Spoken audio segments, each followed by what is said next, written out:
Hello दोस्तों, मेरे YouTube channel पर आपका स्वागत है। तो चलिए कहानी शुरू करते हैं। कहानी अच्छी लगे तो प्लीज़ चैनल को लाइक कमेंट शेयर जरूर कीजिए।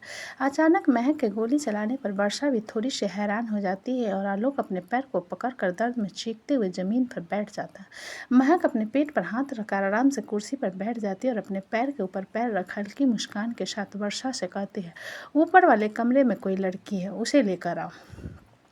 वर्षा महक के बात पर अपना सिर हिलाते हुए उसकी तरफ चली जाती है और वर्षा के जाने के बाद महक आलोक की तरफ देखते हुए कहती है, तो अर्श से फर्श पर आकर आपको कैसा महसूस हो रहा है मेरे प्यारे जेठ जी। आलोक अपने पैर को पकड़कर जमीन पर बैठे महक को देखते हुए दर्द में बोला, मुझे घुटने पर लाकर तुम्हें लगता है कि तुम जीत गई? तो ये बस शुरुआत है, असली किंग तो कोई और है जिसकी उम्मीद तुम कभी नहीं कर सकती। महक आलोक की बात पर बोली, मेरे देवर को किडनैप किया, उसे हॉस्पिटलाइज्ड किया, ठीक कहा ना? और आपको लगता है कि मैं यूं ही छोड़ दूंगी? आलोक महक की बात पर हंसते हुए बोला, हा हा हा हा, तुम जिस देवर के लिए यहाँ पर बखान कर रही हो ना, वो तो सारंग परिवार का बेटा भी नहीं है। महक अपना सिर हिलाते हुए बोली, मैं इस बारे में अपने हस्बैंड से बात कर लूँगी, आपको फिक्र करने की ज़रूरत नहीं है। फिलहाल तो आपको अपनी ज़िंदगी की फिक्र करनी चाहिए, क्योंकि मैं आपको जिंदा नहीं छोड़ने वाली। आलोक को अब हल्का सा डर लग रहा था कि महक बॉडीगार्ड की तरफ देखते हुए बोली, दरअसल मुझे मेरे पति के अलावा किसी और को इस तरीके से देखना पसंद नहीं है, लेकिन उनके कपड़े उतारो। ये कहते हुए महक आलोक की तरफ इशारा करती है। बॉडीगार्ड्स बिना किसी भाव के आलोक की तरफ देखते हुए अपने कदम उसकी तरफ बढ़ा देते हैं और उसके कपड़े उतारने लगते हैं। आलोक ये तक कर चिल्लाते हुए कहता है, छोड़ो मुझे, क्या कर रहे हो तुम लोग, पागल हो गए हो क्या? उसके बाद आलोक महक की तरफ देखते हुए बोला, तुम पागल हो गई हो क्या? ये क्या घटिया हरकत कर रही हो तुम? महक आराम के साथ कुर्सी पर बैठे आलोक को देखते हुए बोले, आपको पता है भाभी माँ की तरह होती है और छोटे भाई की बीवी बहन की तरह होती है और बहन की रक्षा की जाती है, उसकी बेइज्जती नहीं। आलोक खुद को बचाने की कोशिश करते हुए बॉडीगार्ड्स को धक्का देने लगता है तो एक बॉडीगार्ड उसके गाल पर तमाचा जड़ देता है। उसके पास उसके शर्ट और पैंट को निकाल कर वहीं पर फेंक दिया जाता है। आलोक को पहली बार काफ़ी बेइज्जती महसूस हो रही थी, वो भी एक औरत के हाथों। ये बात उसके ईगो को ठेस पहुंचा रही थी और वो गुस्से में कांप रहा था। तभी महक को कदमों की आवाज़ सुनाई देती है। महक सीढ़ियों की तरफ देखती है जहाँ पर वर्षा के साथ वो लड़की खड़ी हुई थी। महक के चेहरे पर ठंडे पसीने आ जाते और उसकी आंखें गुस्से से लाल हो जाती है। वो कुर्सी से खड़ी हो आलोक के पास जाकर एक जोरदार तमाचा उसके गाल पर जड़ देती है। वो लड़की एक नज़र आलोक को देखने के बाद अपनी नज़रें फेर लेती है, जिस पर वर्षा उस लड़की से कहती है, आपका नाम क्या है?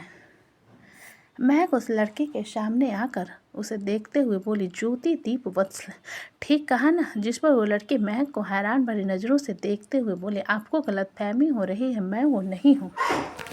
ये कहते हुए उसकी आंखों में आंसू आ जाते हैं। महक बॉडीगार्ड्स की तरफ देखते हुए आलोक की तरफ इशारा करके बोला, इसे मारो। बॉडीगार्ड्स महक के ऑर्डर पर आलोक को मारना शुरू कर देते। आलोक चीख रहा था। महक की आंखों में नमी छा गई। वो उस लड़की की तरफ देखकर बोली, मेरा नाम महक अवस्थी है, मैं दीपवत्सल के बुआ जी की बेटी हूँ, मेरे बारे में तो सुना ही होगा। ज्योति महक की बात पर अपना सिर नहीं में हिलाकर बोली, आपको गलतफहमी हो रही है, मैं वो नहीं हूँ जो आप मुझे समझ रही हो। मेरा कोई नहीं है दुनिया में।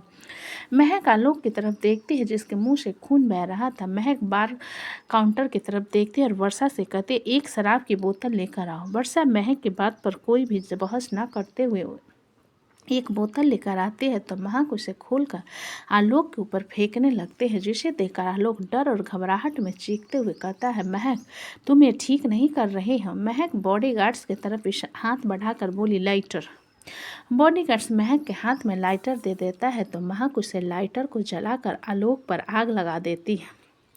आलोक बुरी तरीके से चीखने लगता है। उसे पूरे फार्म हाउस में उसके चिल्लाने की आवाज़ दिल दहला देने वाली थी। ज्योति आंखों में आंसू लिए अपना चेहरा दूसरी तरफ कर लेती है और अपने हाथों से कानों को कसकर बंद कर लेती है। महक की आंखों से एक आंसू की लकीर बह चुकी थी।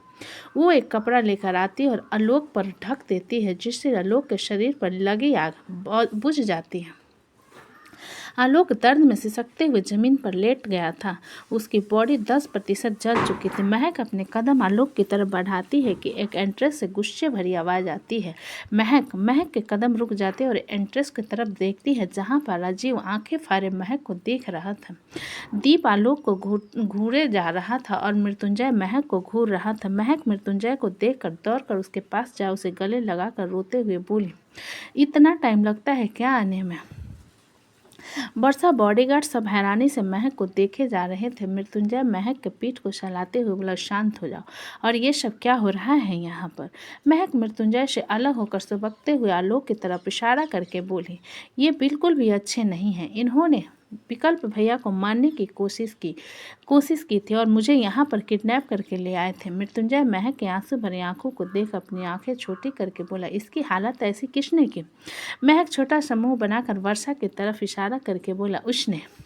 वो मुझे बचाने आई थी, मैंने तो इन्हें आग लगाने से बचाया, उसने गुस्से में इन्हें आग लगा दिया था। महक के इल्ज़ाम को सुनकर वर्षा हैरानी से उसे देखने लगती है। राजीव आलोक की हालत को देखते हुए मृत्युंजय से बोला, अगर इस कानून सज़ा देगी तो हमें इसे अस्पताल ले जाना होगा। दीप राजीव की बात पर बोला, नहीं, इसे हम सज़ा देंगे। मृत्युंजय दीप का साथ देते हुए बोला, बिल्कुल सही, इसे हम सज़ा देंगे। इसने क्या कुछ नहीं किया, आरू की ज़िंदगी से खेला, कितनी औरतें की ज़िंदगी बर्बाद की, इसे यूं ही नहीं जाने देंगे। इतना कहकर मृत्युंजय महक की तरफ देखते हुए बोला, तुम चुपचाप कुर्सी पर दूसरी तरफ चेहरा करके बैठ जाओ, ठीक है, और हेडफोन लगा लो। ये कहते हुए मृत्युंजय अपने पैंट के पॉकेट से एयरबड्स निकाल कर महक को दे देता है। महक मृत्युंजय की बात पर बोले, लेकिन मेरे पास तो फ़ोन भी नहीं है। मृत्युंजय अपना फ़ोन निकाल कर महक को देते हुए बोला, ये लो, और हाँ, ज़्यादा होशियारी दिखाने की कोशिश मत करना। मृत्युंजय की बात सुन महक अपना सिर हिला देती है और उसके हाथ से फ़ोन लेकर चुपचाप जाकर कुर्सी पर बैठ जाती है। वर्षा महक के ड्रामा को देखते हुए अपना सिर नहीं में हिलाकर खुद से बोली, इससे बड़े ड्रामेबाज मैंने पूरी ज़िंदगी में नहीं देखा। वहीं मृत्युंजय अपने कोट को निकालकर सोफे की तरफ फेंक देता है और शर्ट के स्लीव ऊपर करते हुए आलोक की तरफ कदम बढ़ाकर कहता है, तुम बिल्कुल उल्लू की तरह हो, जो अंधेरे में वार करते और रोशनी के में मिलते ही भाग जाते हैं। लेकिन यहाँ पर भागने का कोई रास्ता नहीं है। 2 दिन बाद दिवाली है आलोक, और आज तुम्हारी चिता जलेगी। आलोक, जिसका चेहरा हल्का सा आग में झुलसा था लेकिन जला नहीं था, वो मृत्युंजय की बात पर दर्द में बोला, मैं मर गया ना तो कोई भी गम नहीं है। मृत्युंजय अपने हाथ में ग्लव्स लगाकर आलोक के जबड़े को कसकर पकड़ते हुए बोला, वो क्या है ना, तुम्हारे संबंध इतने नाजायज हैं कि अगर मैंने तुम्हें छू भी लिया तो मुझे एड्स हो सकता है, और जहाँ तक बात है मौत की, इतनी आसानी से नहीं देंगे। आलोक मृत्युंजय की बात पर बोला, मार दो मुझे, वरना मैं तुम्हारी बीवी को मार दूंगा, उस कमीनी ने जो मेरे साथ। बीच में ही मृत्युंजय एक जोरदार घूंसा आलोक के मुंह पर जड़ देता है, जिससे आलोक के मुंह से खून आने लगता है। दीप आलोक के बाल को कसकर पकड़ते हुए, 5 साल पहले ही कहा था तुमसे मेरी बीवी पर नज़र मत डालो, और तुमने उसे मार डाला। मेरी बेटी को माँ की ममता के लिए तुमने तरसते पर मजबूर कर दिया, तो तुम इतनी आसानी से मौत डिजर्व नहीं करते आलोक। इतना कहकर दीप आलोक को मारता है। आलोक अपने मुंह में आया खून थूकते हुए हंस कर बोला, थू, हाँ, जिस बीवी के लिए रो रहा है ना, तेरी वो बीवी जिंदा है। 5 साल से मेरी बाहों में। सब लोग कंफ्यूज में आलोक की तरफ देखने लगते। दीप गुस्से में बाल को पकड़ कर कहता है, कहाँ है ज्योति, बता कहाँ है मेरी बीवी। आलोक दीप की अंगार भरी आंखों में देखते हुए मुस्कुरा कर बोला, उससे मुझसे प्यार हो गया है, इसलिए हर सुबह हर रात हम दोनों एक चादर के नीचे होते हैं। दीप नफरत से आलोक के मुंह पर गुस्सा मार उसे अपने लातों से मारने लगता है। आलोक बिना दीप का विरोध करे मार खाता रहता है। वहीं राजीव की नज़र सीधा ज्योति पर जाती है और दीप को रोकते हुए कहता है, रुको। दीप राजीव के हाथ को झटकते हुए गुस्से में चिल्ला कर बोला, मैं इसको जान से मार दूंगा। राजीव दीप के हाथ को कसकर पकड़ते हुए बोला, वो तुम्हारी वाइफ है क्या? राजीव की बात सुन दीप रुक जाता है और राजीव की तरफ देखते उसके नज़रें का पीछा करता है तो उसकी नज़र उसकी तरफ पीठ करके खड़ी ज्योति पड़ जाती है। दीप आलोक को वहीं छोड़ अपने कदम ज्योति की तरफ बढ़ाने लगता है तो आलोक उसके पैर को पकड़ कर कहता है, मेरे बच्चे की माँ बनने वाली है वो। क्या अभी भी तुझे लगता है कि तेरी वही ज्योति है जिसे तू प्यार करता है? दीप गुस्से में आलोक के मुंह पर लात मारता है तो आलोक दीप को छोड़ देता है। दीप अपने कदम ज्योति की तरफ बढ़ा, उसके कंधे पर हाथ रखते हुए धीरे से बोला, ज्योति, ज्योति धीरे से पलटकर दीप की तरफ देखती है तो दीप उसे कसकर गले लगा लेता है। ज्योति बिना कोई जवाब के बस खड़ी रहती है। दीप की आंखों में नमी तैर गई थी। वो ज्योति को गले लगाए शिकायत करते हुए बोला, तुम जिंदा होकर भी मरने का नाटक करती रही। तुम्हें पता है हमारी बेटी कितनी बड़ी हो गई है? वो हर पल तुम्हें याद करती रहती है। ज्योति जो दीप के सीने पर हाथ रखकर उसे खुद से दूर करते हुए बोली, आपको गलतफहमी हो रही है, मैं कोई ज्योति नहीं हूँ। आलोक ज्योति के रिएक्शन पर हंसते हुए बोला, हाँ हाँ हाँ हाँ, इतना भी क्या नाराजगी ज्योति बेबी? अरे पति है तुम्हारा, तुम्हें पहचान जाएगा और खुद में शर्म करने की ज़रूरत नहीं है और एक्सपेक्ट करने में भी कोई बुराई नहीं है कि मैंने तुम्हें अच्छे से एक्सप्लोर किया है।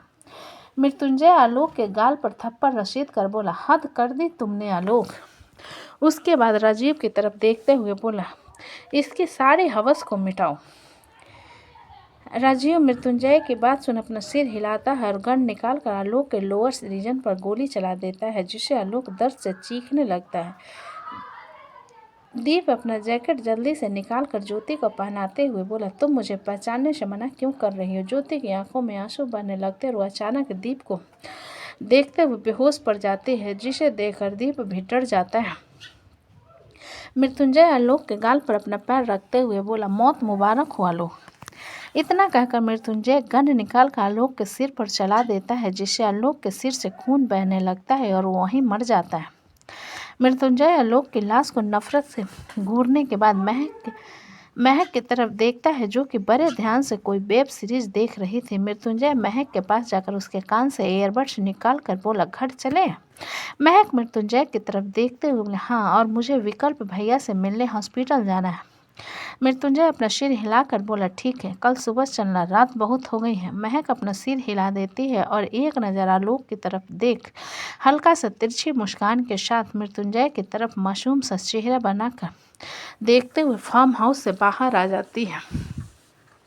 मृत्युंजय बाहर आकर बॉडीगार्ड से बोला, फार्म हाउस के लाइट में शॉर्ट सर्किट कर दो ताकि सब कुछ नॉर्मल लगे और पूरे फार्म हाउस को आग लगा दो। जिस पर महक मृत्युंजय की तरफ देखते हुए बोली, वो देखो वहाँ पर ट्रांसफार्मर है, अगर वहाँ पर आग लगेगी ना तो वो सीधा फार्म हाउस पर इफेक्ट करेगा। मृत्युंजय महक की बात सुनकर उसे देखते हुए बोला, तुम्हें बहुत ज्ञान है। महक अपने दांत दिखाते हुए बोली, मैंने टीवी सीरियल में देखा है। मृत्युंजय अपनी आंखें छोटी करके बोला, मेरे बच्चे को कोई सीरियल किलर पैदा नहीं करना है, इसलिए ये सब बकवास मत देखा करो। महक मृत्युंजय की बात पर बोली, दिवाली है, गुस्सा छोड़ो, चलो चलो घर चलते हैं। मृत्युंजय महक को 2 मिनट घूरने के बाद वर्षा की तरफ देखते हुए बोला, तुम कौन हो और यहाँ क्या कर रही हो? वर्षा मृत्युंजय की बात सुनकर बोली, मैं अपना इन्फॉर्मेशन बताना जरूरी नहीं समझती, आपका काम हो गया, खुश रहिए, सी यू सून। इतना कहकर वर्षा अपने बॉडीगार्ड्स की तरफ देखते हुए कार में बैठ जाती है और वो लोग वहाँ से निकल जाते हैं। मृत्युंजय खुन्नस भरी नज़रों से जाती हुई वर्षा को देखने के बाद महक को लेकर चौपर की तरफ चला जाता है और दीप ज्योति को अपनी बाहों में उठाए चौपर में चढ़ जाता है। फिर वो लोग वहाँ से मुंबई के लिए निकल जाते हैं। अगली सुबह सिटी हॉस्पिटल में विप्लव शोभित के साथ हॉस्पिटल आया हुआ था, क्योंकि विकल्प को होश आ गया था। अधिराज अपने बॉडीगार्ड्स के साथ वहां पर आ जाते हैं। वहीं मृत्युंजय भी हॉस्पिटल आ जाता है।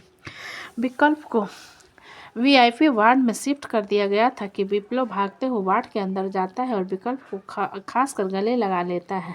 विकल्प उसके गले लगाने पर धीरे से बोला, ओ भाई, जहर से नहीं मारा, तू गले लगा कर मारना चाहता है क्या? भाई, ड्रिप पर हाथ है तेरा। विप्लव विकल्प की बात पर रोते उससे अलग होकर उसे देखकर बोला, आपको पता है मैं कितना ज़्यादा डर गया था?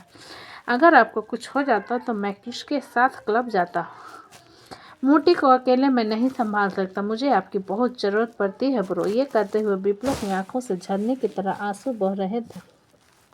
विप्लव की शिकायत पर विकल्प अपना हाथ उठाकर उसके गाल पर हाथ रख उसके आंसू को साफ करते हुए बोले, ठीक हूँ मैं, रोना बंद कर, तुझे पता है ना, तू रोता है तो मुझे दर्द होता है। विप्लव अपने आंसुओं को साफ कर अपना सिर हिलाते हुए बोला, मैं नहीं रोऊंगा, लेकिन जल्दी से ठीक हो जाओ। विप्लव की बात पर डेविड उसका साथ देते हुए विकल्प से बोला, ये बिल्कुल सही कह रहा है यार, तू जल्दी से ठीक हो जा, वरना ये मेरी जान ले लेगा। विप्लव डेविड को घूरने लगता है और उसके घूरने पर डेविड भी एक पल के लिए घबरा जाता है। विकल्प उन दोनों को देखकर मुस्कुराते हुए बोला, आप लोग इतना झगड़ा क्यों हो रहे हो? मैं ठीक हूँ और कुछ दिनों में डिस्चार्ज भी मिल जाएगा। मृत्युंजय विकल्प की तरफ देखते हुए बोला, तुम ठीक हो? कहीं दर्द तो नहीं है ना? विकल्प मृत्युंजय के बात पर उसकी तरफ देखते हुए मुस्कुराकर बोला, आप डर गए थे ना भाई, देखिए आपकी आंखों के नीचे डार्क सर्कल आ गए हैं। मृत्युंजय विकल्प की बात पर अपनी आंखें छोटी करके बोला, होश में आए नहीं कि तुम्हारा बकवास शुरू हो गया। एक रपेटा कान के नीचे लगाऊंगा, फिर से बेहोश हो जाओगे। जिसे सुनकर विप्लव नाराजगी से मृत्युंजय से बोला, ये कैसी बात हुई? मेरा भाई अभी होश में आया है और आप उसे फिर से बेहोश करने की बात कर रहे हो? मृत्युंजय विप्लव को इग्नोर करके शोभित की तरफ देख कर बोला, विप्लव को यहाँ से लेकर जाओ, मुझे कुछ बात करनी है विकल्प से। मृत्युंजय की बात पर विप्लव अपने पैर पटकते हुए बोला, आप हर बार ऐसा ही करते हो, आप लोग बड़े हो तो क्या मुझे हमेशा रास्ते से हटा देंगे? मुझे भी सुनना है, आप क्या बताना चाहते हो? मृत्युंजय विप्लव की बात पर अपनी आंखें छोटी करके बोला, कल दिवाली है, अगर तुम यहाँ से नहीं गए तो एक भी पटाखे नहीं जलाने दूंगा। जिस पर विप्लव मुंह बनाते हुए बोला, मेरे पटाखे से क्या दुश्मनी, आप सच में एक नंबर के खड़ूस आदमी हो, पागल बिल्ले कहीं के। इतना कहकर विप्लव पैर पटकते हुए वार्ड से बाहर चला जाता है।